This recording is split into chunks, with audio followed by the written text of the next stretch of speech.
बाजार बोलता है। इसमें हम एफ से शुरुआत करते हैं। एक बार एफ का डेटा देख लेते हैं कल का किस तरह का देखने के लिए मिला। हालांकि वन साइडेड चल रहा है, सेलिंग चल रही है एफ की साइड से।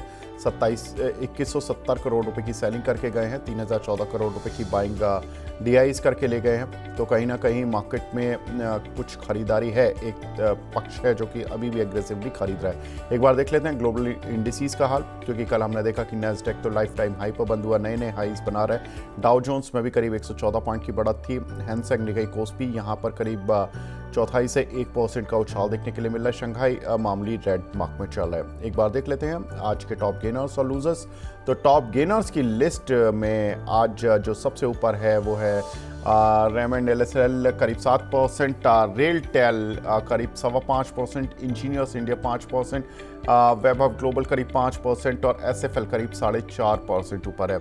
आज के टॉप लूजर्स कौन से काउंटर हैं उन पर भी एक बार नजर डाल लेते हैं। तो टॉप लूजर जो लूजिंग साइड पर है उसमें मार्चशिप टॉप पर, क्योंकि 8% नीचे लगातार ये काउंटर पिछले 7 दिनों में 63% चला है, तो थोड़ा सा आज काउंटर पर दबाव है। नेटवैप 4%, जीएमडीसी 3%, ये वही तीनों काउंटर हैं जो लगातार चलते जा रहे थे, तो आज तीनों में प्रॉफिट बुकिंग। वोल्टैम्प करीब 3.25%, जीएसएफसी करीब 3%, तो इन दोनों काउंटर पर भी थोड़ा सा प्रेशर देखने के लिए मिल रहा है। आगे बढ़ते हैं, खबरों की तरफ चलते हैं।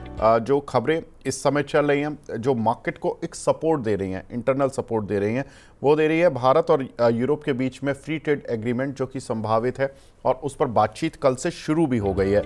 यूरोप के ट्रेड कमिश्नर 12 सितंबर को भारत आएंगे और डील को आगे बढ़ाने की प्रक्रिया और तेज हो जाएगी।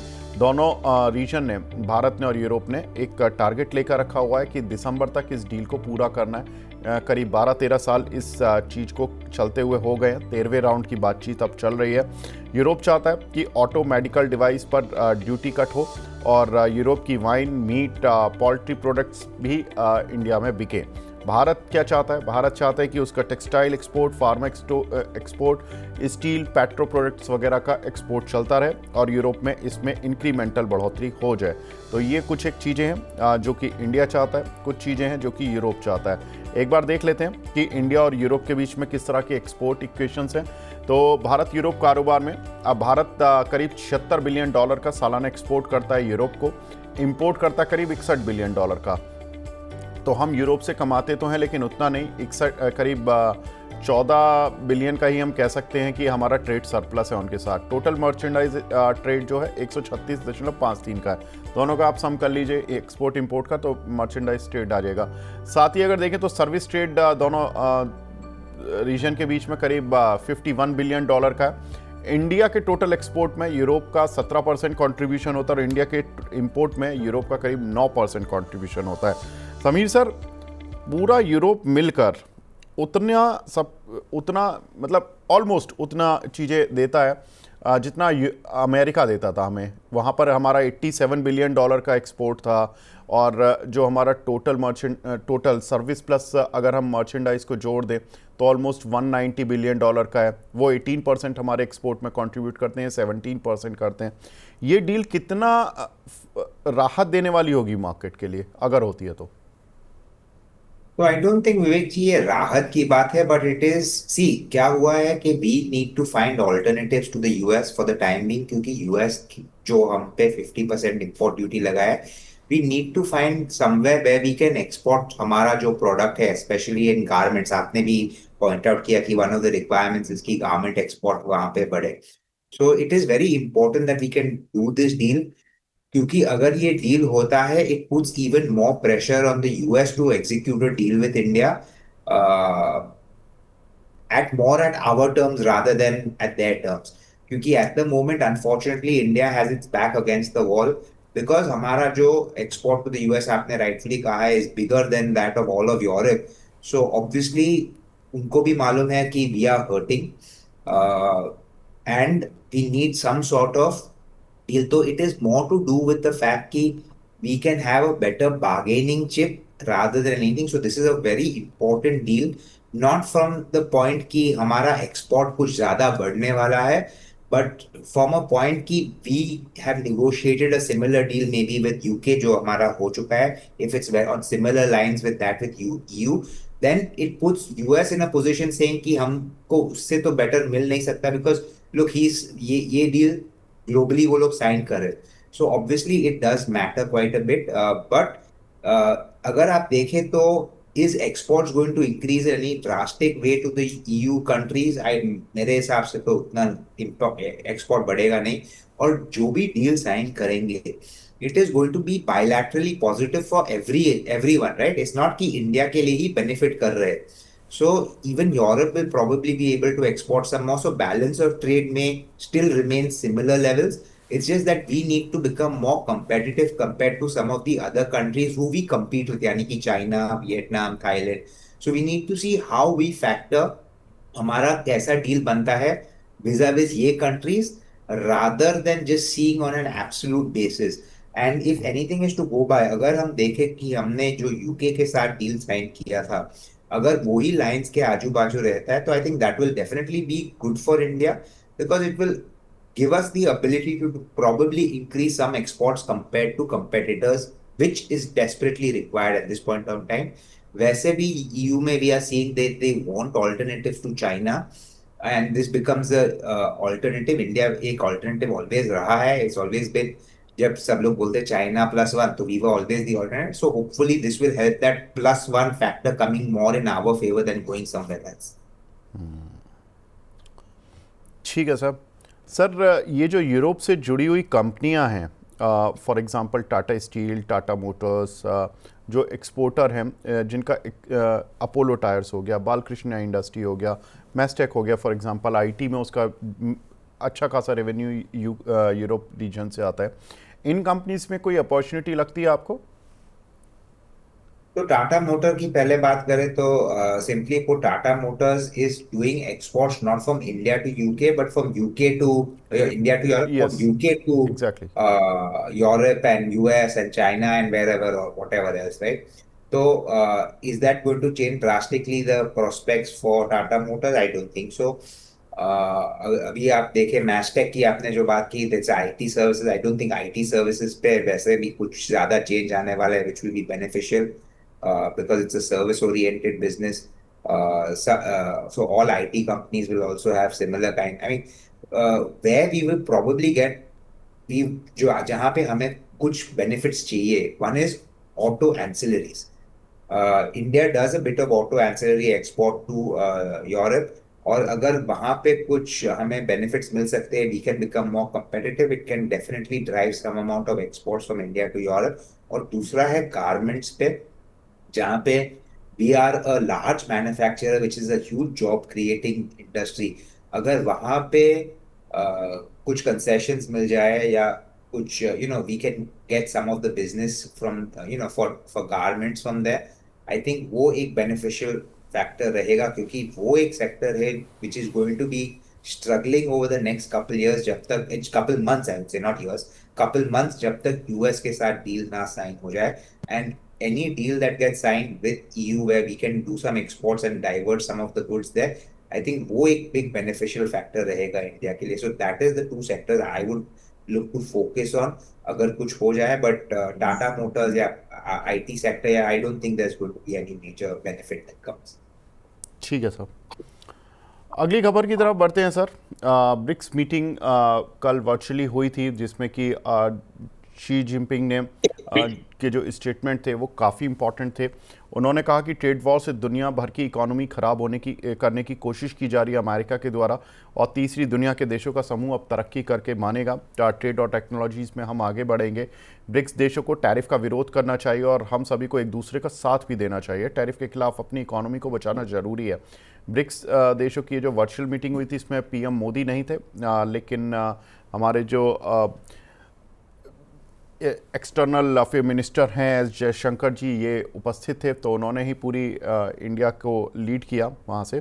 सर ये बताएं कि ये जो ब्रिक्स के साथ अब जब हमारे सभी देश एक तरह से ब्रिक्स अब थोड़ा स्ट्रॉन्गर साइड पर होता जा रहा है, जितना कि आज तक उतना ज़्यादा इतना फोकस नहीं होता था ब्रिक्स नेशन पर, अभी बहुत स्ट्रांग होता जा रहा है. अब ऐसे में अमेरिका के साथ किसी भी ब्रिक नेशन को डील करना कितना आसान होगा, क्योंकि एक तरफ आप एक मीटिंग में जा रहे हो जहां पर आप अमेरिका की बुराई कर रहे हो, दूसरी मीटिंग में जा रहे हो आप अमेरिका से ही दोस्ती कर रहे हो और कह रहे हो कि हम आपके साथ ट्रेड करना चाहते हैं। तो ये कितना आसान होगा भारत के लिए टैकल करना, चाइना के लिए टैकल करना?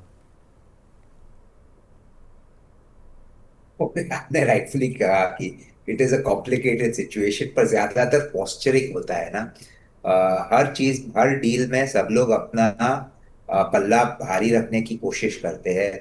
सो इंडिया जो ये ब्रिक्स के साथ कर रही है, या फिर China is also making all these noises. See, China also चाहता है कि they can continue to obviously export to the US, क्योंकि US is the largest consumption market in the world.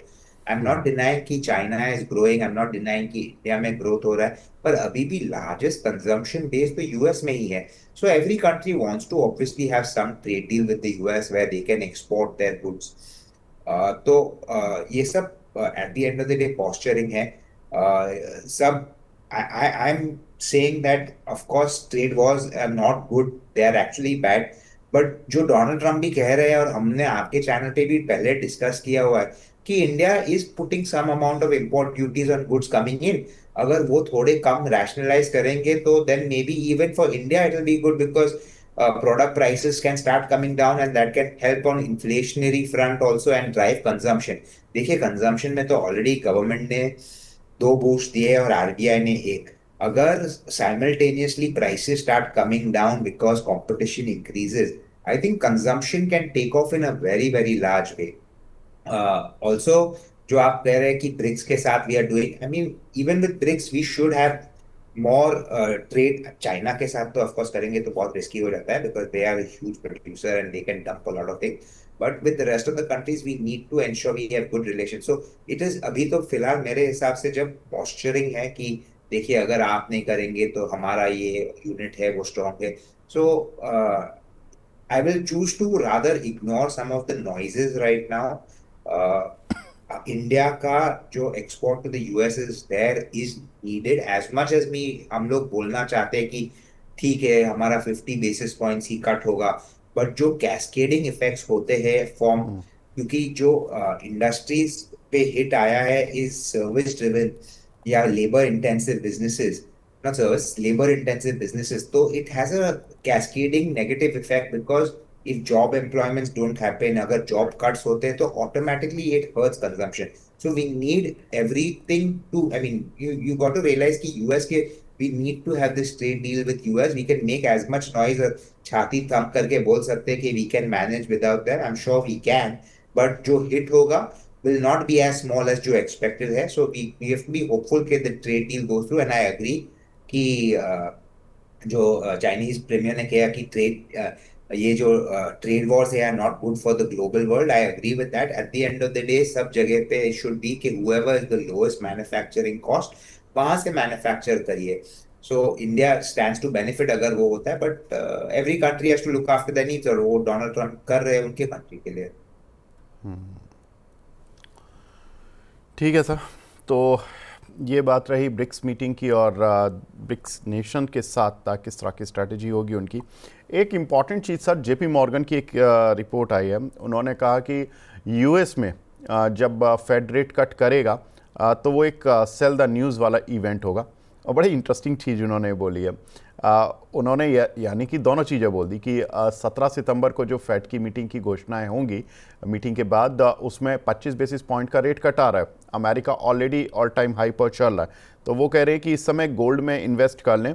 America में बुल रन ठीक है चल रहा है, लेकिन अमेरिकन मार्केट टूट सकता है। समीर साहब, वैसे तो अमेरिकन मार्केट से अब हम डीकपल हो ही चुके हैं ऑलमोस्ट, क्योंकि हमारी अपनी एक अलग इकोनॉमी अलग ही दिशा में चल रही है। अमेरिका बहुत अच्छा चला, जापान बहुत अच्छा चला, लेकिन हम अच्छा नहीं चले पिछले कुछ समय में। डाउ जोन्स देखना अब इररेलेवेंट हो गया, लेकिन अगर कोई वहाँ पर सेल ऑफ आता है तो मार्केट फिर रिएक्ट करने की कोशिश करेगा क्या हमारा? तो मैं विवेक जी, आई डिसएग्री कि we have decoupled from the US. Yes, market में लास्ट 2-3 मंथ्स में we have moved in opposite direction, but अगर आप 2008 में वापस, if you go back to 2008, I am saying you see कि ये सब बात चालू थी कि we are decoupling, we are now India is an independent growth story, India में इतना फॉल नहीं आएगा. But what happens eventually is जब mother market, the largest market, has difficulties, market start correcting, flight of capital happens, flight to safety. और when I say flight to safety means back to the dollar. वैसे भी Indian rupee अभी घट रहा है. And अगर मैं, if I was F I, जो मैं if I brought dollars into the country से एट 85 और मैंने मार्केट में इन्वेस्ट किया और मेरा रिटर्न 10% आया, I have already lost another 4% to currency loss, currency. तो मैं, my return only become 6%. And at the moment, if you look at it, G-Secs in the US are trading closer to 4.5, 4.7. So you're getting only a 1% premium for taking a lot of risk. So is it justifiable for markets to give this kind of valuation multiples in India to take or taking this risk to earn that 1% extra premium? वो difficult बन जाता है. तो the theory के जो decoupling हुआ है, I disagree. अगर यूएस में मेजर करेक्शन आता है तो I think globally all markets will see a correction, because at the end of the day, मैंने जो आपसे पहले भी किया कहा कि US is still the largest consuming market in the world when it comes to consumption, even though they don't have the largest population, right? So without the US, global economies will start shrinking. फिर क्या होगा? अगर US slow down होता है तो IT sector में cuts आएंगे. अगर आईटी सेक्टर में कट आएंगे तो IT stocks will start slowing down, IT valuations will start coming of even further, new hirings will not happen, which will slow down the economic consumption cycle in India. So it is not कि एक country and that to the mother country struggles, we can do well. I disagree with that point of view. India में अभी भी मैं बोल रहा हूँ valuations are on the expensive side. मैं आपको एक सिंपल सा एक एग्जाम्पल देना चाहता हूँ. So I'm very positive on consumption story in India. जो मैंने कहा कि India government has given the tax cuts to 12 lakh rupee income, which is savings of 85,000 rupees per person per year, which is very good. Second, RBI ने दिया है एक interest rate, 2 interest rate cuts of totally 75 basis points, यानी कि EMI थोड़े कम हो गए हैं. एंड थर्ड, गवर्नमेंट ने ये जीएसटी कट दिए. So that leaves more after spending also what you were originally spending on, leaves money in the hand of the consumer. So that should drive consumption. But now I was just looking at counters in the consumption space. So one of the spaces I think मैं काफी positive is in shoes, clothing, retail, basically all of that. तो मैं Metro shoes का valuation, Bata का valuation देखा. They are all trading at 50 times current year earnings, maybe 38, 37 times 1 year forward. Trend जैसा counter, which is a large play now in Indian market, is still after everything trading at 100 times earnings. तो जब valuations इतने rich है, let's assume कि जो growth भी आता है, where is the stock upside going to come from? क्योंकि first the valuations need to start looking a little more reasonable before people say कि अभी यहाँ से मुझे return आ सकता है. So that remains the other problem. So not only we face two difficulties, one FI outflow because of slowdown if it ever happens in the US या US market, plus हमारे valuations rich है. We are surviving on a liquidity driven market क्योंकि mutual fund में बहुत पैसा है, तो they're not coming to sell stocks. But stocks like BSE, MCX जो आप बात करें, trading at abnormal valuation, but nobody wants to sell क्योंकि म्यूचुअल फंड बोल रहा है कि मेरे पास और पैसा आ रहा है, मैं ये बेचूंगा तो मैं लूंगा क्या. So it's better to stay in a counter which is giving decent ROE, but valuations are expensive. So don't मेरा क्या कहना है इन नटशेल कि डोंट बिलीव कि इंडिया इज डीकपल्ड. अगर प्रॉब्लम आएगा, हमारे पास double factor negative, one flow of FI money out and two valuations being expensive. मतलब पहले ही परेशान है और उनकी परेशानी से भी परेशान थोड़ा बहुत हो सकते हैं. कुल मिलाकर ये बात आई.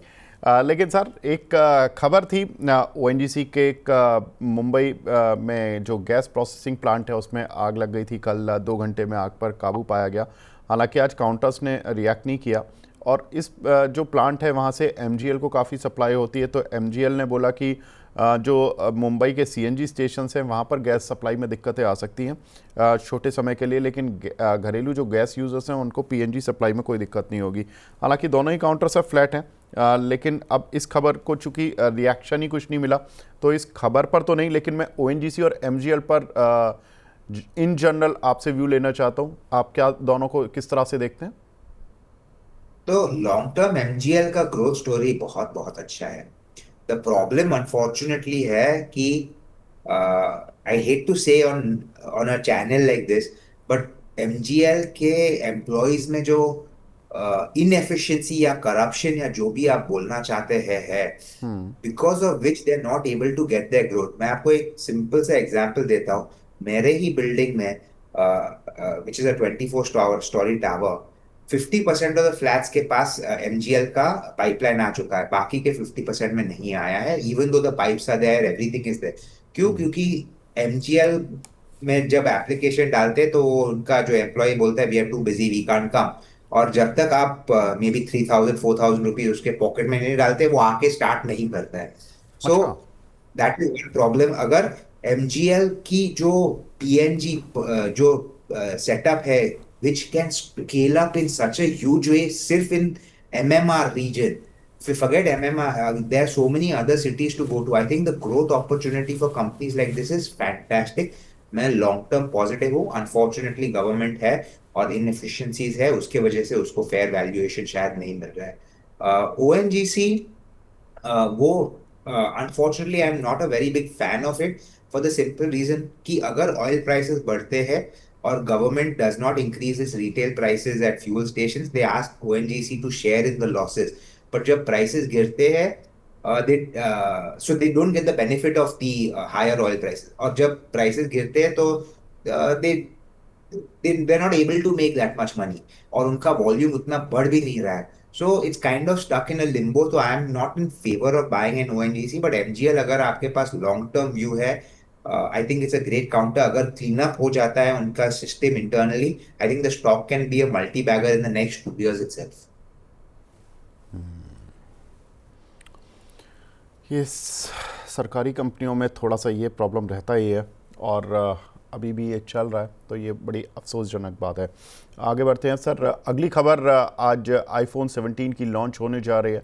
दुनिया में ये एक उनके यूज़र्स के लिए एक बड़ा इवेंट होता है कि नए फ़ोन में क्या नए फीचर्स आए हैं। ये तो फ़ोन लॉन्च के बाद ही पता लगेंगे, क्योंकि बहुत सारी वेबसाइट, बहुत सारे जो मीडिया हाउसेस हैं, वो अपनी अपनी सोच के हिसाब से, अपनी अपनी सोर्सेज के हिसाब से चीज़ें चला रहे हैं। लेकिन आज करीब भारतीय समय अनुसार करीब 10:30 बजे से जो एप्पल की साइट से स्ट्रीमिंग शुरू हो जाएगी, यानी कि वो फ़ोन लॉन्च उस स्ट्रीमिंग के दौरान करेंगे। तो देखना होगा कि फ़ोन कितने बजे लॉन्च होगा। उम्मीद है कि 10:30 के बाद कभी भी ये लॉन्च हो जाएगा। और आईफोन 16 के मुकाबले 10% करीब कीमत ज़्यादा होगी, करीब $1099 तक का ये आईफोन प्रो 17 हो सकता है। सभी सर, वैसे तो एप्पल यहाँ पर लिस्टेड तो नहीं है, लेकिन उनका डिस्ट्रीब्यूटर रेडिंगटन जरूर लिस्टेड है। और अक्सर हमने ये देखा कि रेडिंगटन की जो सेल होती है वो अक्टूबर दिसंबर क्वार्टर की जो होती है वो सबसे स्ट्रॉन्ग सेल होती है, क्योंकि उसी समय पर जो नए आईफोन्स आते हैं उनका काफ़ी कुछ इम्पैक्ट होता है। कुछ हद तक इम्पैक्ट उनका सितंबर में जो प्री बुकिंग वाला मैटर रहता है उसमें भी होता है। सर, कैसे देख रहे हैं रेडिंगटन के स्टॉक को?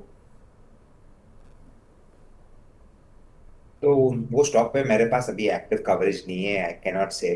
बट अगर if history is to go by, जो एप्पल ने लास्ट 4 लॉन्चेस किए, ज्यादा चेंज अनफॉर्चुनेटली आया नहीं है फोर्थ में, तभी भी लोग पागल होके लेते हैं।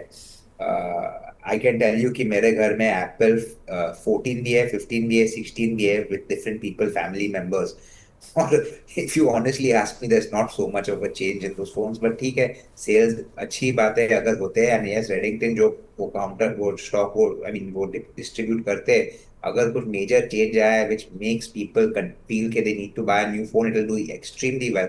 या फिर it will be like a normal 10% 5% growth compare to the previous year, क्योंकि हर साल यही टाइम पे एप्पल का नया फोन आता है। So is it going to change drastically from, that needs to be seen. But मेरे हिसाब से एप्पल में ज्यादा कुछ रिसेंटली कुछ इनोवेशन ज्यादा कुछ आया नहीं। एक मैं सर जेफरीज की रिपोर्ट भी देख रहा था, तो उन्होंने ये कहा था कि एप्पल के लिए ये वाला जो फ़ोन लॉन्च होगा इससे रेवेन्यू गैदर करना बहुत मुश्किल होगा, it's going to be very challenging. और उन्होंने बोला था कि ये जो सेल होगी इससे पता लग जाएगा एप्पल को कि क्या उनके फ़ोन्स को लेकर अब लोगों के बीच में प्राथमिकता चल रही है, मतलब किस तरह से लोग उसको अब लेने लगे हैं, क्योंकि बहुत सारे दुनिया भर में एंड्रॉयड फ़ोन भी अच्छा कर रहे हैं। तो ये थोड़ा सा चैलेंजिंग है आईफोन के लिए, और देखना होगा कि किस तरह की लॉन्च का रिस्पांस मिलता है। ऑफ कोर्स रेडिंगटन पर नज़र रहेगी, और अभी बात करते करते ही रेडिंगटन के स्टॉक में थोड़ी सी एक निचले स्तरों से लोअर लेवल से थोड़ी सी बाइंग देखने के लिए मिलने लगी थी। समीर सर, आप की तरफ से कोई टॉप स्टॉक? मुझे like I said I think we are in a space जहां कंजम्पशन ग्रोथ बहुत अच्छा होने वाला है over the next few quarters. Consumption will start at the lower ticket size items. So I am studying companies, not studying but investing in companies in that space. So as much as I think the stocks are expensive, जो SSSG growth आ सकता है can be beneficial. So I would recommend buying something like in QSR space जो एक Devyani international है, which takes Pizza Hut, KFC, Taco Bell, उनका Hong's Kitchen, Mango, उनका stocks counters. I think that consumption basket will do well. So that is where we are positive. We remain positive on companies like Manyavar, जो काफी correct हो चुका है ऊपर से. They are into retailing of wedding clothes, more Indian authentic and wedding clothes for they are entering the Diwali and wedding season. तो मेरे हिसाब से that is a counter that can do well, especially when more money is there in the hands of the customer. So ये दो तीन counters पे हमारा focus है QSR retail में. Like I said, मैं थोड़ा metro shoes भी study किया. They have great launches lined ahead. But valuation is expensive है. अगर metro shoes corrects to 1,000, I would say go ahead and buy. But अभी फिलहाल 1,200 पे the valuations look expensive and upside थोड़ा capped लग रहा है. But yeah, we are trying to find more and more stocks. एक दूसरा जो हमने recently खुद लिया है, प्लीज आप अपना रिसर्च ये सब स्टॉक्स पे करिए, इस सूला विनयार्ड. आई फील कि वहां पे भी एक अपॉर्चुनिटी बन सकती है because the stock is corrected from 500 to 250 और levels. They are 74% market share when it comes to wine. Wine is only 1% of India's total alcohol consumption. Apart from their own wines, वो लोग wines import भी करते हैं. So these are counters, if consumption increases, sales बढ़ते हैं तो operating leverage plays out and they can do really well and profitability can increase. आप सूला में देखिए 60% gross margin जैसे रखते, so 20 extra bottles भी अगर per day बिकता है, so how it could lead to great growth in profitability and operating leverage can be phenomenal. So that is another counter that we do like. ठीक है, तो सुला वाइनयार्ड ये एक थोड़ा सा सर को ज़्यादा अच्छा लग रहा है, सर ने जो अपने ही क्लाइंट्स को रिकमेंड किया है. Thank you so much Sameer sir, आप हमारे साथ जुड़े सर, और अपना प्रीशियस टाइम देने के लिए for a very short notice. Thank you so much. Thank you Vivek for having. My pleasure sir. आगे बढ़ते हैं, अब हमारे साथ दूसरी खास मेहमान जुड़ चुकी हैं. हमारे साथ सुगंधा मैम जुड़ चुकी हैं. Sugandha ma'am, hi, good morning. Good morning, Vivek ji. Thanks for having me here. My pleasure ma'am. Sugandha ma'am, market को कैसे देख रहे हैं? बिकॉज हम देख रहे हैं कि मार्केट एक रेंज में चल रहा है. 870 को थोड़ा क्रॉस करना मार्केट के लिए टफ हो रहा है, लेकिन 800 के नीचे भी आने का अटेम्प्ट नहीं ले रहा है, तो एक रेंज में फंसा हुआ है. कल भी ऐसी सी ही कुछ पोजीशन थी मार्केट की. क्या लग रहा है मैम? विवेक जी, मेरा ऐसा मानना है कि हेडलाइन इंडाइसेस एक रेंज में ही ट्रेड करेंगे, इवन दो बैंक निफ्टी में हमने काफी अंडर परफॉर्मेंस आते हुए देखी है. बट बैंक निफ्टी की भी बात करें तो 53,600 is acting as a very good support area. But वहीं अगर हम निफ्टी की बात करते हैं तो that stuck in a very narrow range. जहां डाउन साइड की बात करें तो 24,400 is acting as a very strong support. But higher side में भी अभी बुलिश नजर नहीं आ रहा. निफ्टी जब तक 25,280 का लेवल ब्रेक नहीं हो जाता on a weekly basis, I am not very bullish. But yes, construct अगर देखें तो माइल्डली पॉजिटिव नजर आ रहा है. बहुत सारे फैक्टर्स हैं जो काफी सपोर्टिव नजर आ रहे हैं. द फर्स्ट वन बीइंग जिस तरीके से गवर्नमेंट ने जीएसटी स्ट्रक्चरल रिफॉर्म लेके आए हैं, इससे काफी ज्यादा कंजम्पशन को बूस्ट मिल सकता है. इवन दो हमने टैरिफ की वजह से एक मेजर एक्सटर्नल शॉक आते हुए देखा, but then in spite of the global headwinds, this GST boost will act as a very big catalyst to drive Indian growth story. और इसके साथ साथ रूरल कंजम्पशन ऑलरेडी पिकअप कर रही है because of the good monsoons और festival season में. मेरा ऐसा मानना है कि काफी ज्यादा डिमांड पिकअप देखने को मिल सकती है और इसका इम्पैक्ट हम दिसंबर क्वार्टर में आते हुए देख सकते हैं in the earnings of the company. इसके साथ साथ जिस तरीके से dollar index has been sliding lower, that is also increasing the appeal of Indian assets, और Fed is also likely to cut rates at its next week meeting. काफी certain नजर आ रहा है, और जिस तरीके से यूएस की बॉन्ड यील्ड्स बढ़ रही हैं, इनफैक्ट ये भी उम्मीद लग रही है कि 50 बेसिस पॉइंट तक का भी रेट कट हो सकता है। अभी पेरोल रिविजन्स का डेटा लाइंड अप है, that will be a key trigger to watch out for.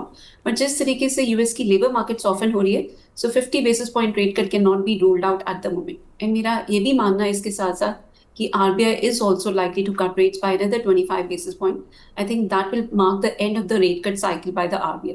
So बहुत सारे पॉजिटिव ट्रिगर्स हैं, और अगर हम ग्रोथ का डेटा भी देखें, सो जून क्वार्टर में हमने जो ग्रोथ के नंबर्स आते हुए देखे, that were also above the expectations and previous quarter से भी बेटर रहे। So all of these factors are kind of very positive for the Indian markets, और मुझे लगता है FIIs भी कम बैक करेंगे, even though FIIs have been net sellers this year. Almost 2.16 lakh crore तक की उन्होंने इस साल सेलिंग की है, बट वहीं DIIs की साइड से 5.26 करोड़ तक की बाइंग हुई है, 5.26 लाख करोड़ तक की बाइंग। सो बहुत सारे इंकरेजिंग नंबर्स निकल के आ रहे हैं। बट अगर मैं इंडाइसेस की बात करूं, अभी रेंज बाउंड ही नजर आते हैं, but yes, stock specific action काफी ज्यादा देखने को मिली है। जिस तरीके से पिछले कुछ दिनों में ऑटो सेक्टर ने बहुत अच्छा परफॉर्म किया, और मेटल इंडेक्स ने भी बहुत अच्छा परफॉर्म किया। सो इन दैट सिमिलर सिनेरियो मुझे लगता है काफी सारे आउटलायर्स अभी भी देखने को मिलेंगे मार्केट में।